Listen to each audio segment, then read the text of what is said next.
Snow Robinson, take one. She's my new guest. Hey guys, Marcy Klein here with South Bay 60 Seconds, and I'm with artist Erika Snow Robinson. Erika? Thank you for having me, Miss Marcy. You're an artist. Yes. Is the South Bay a good place to be an artist, and why? So the South Bay is kind of a crazy place to be an artist because we're a little undiscovered still.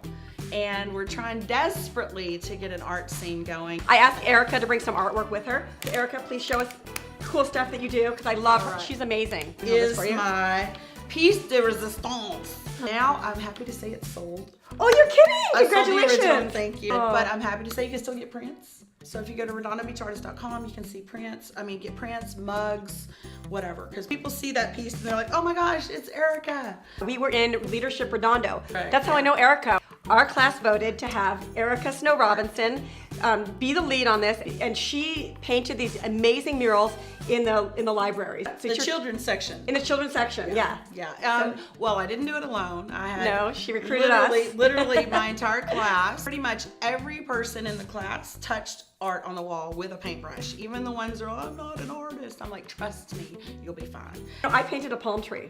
Yes, you did. I did not paint much, and you helped me. Yes, and you did. actually, I'm quite proud of my palm tree. I'm Thank proud you. of the whole class. So go see the children's sections in both libraries and you'll see an example of my artwork.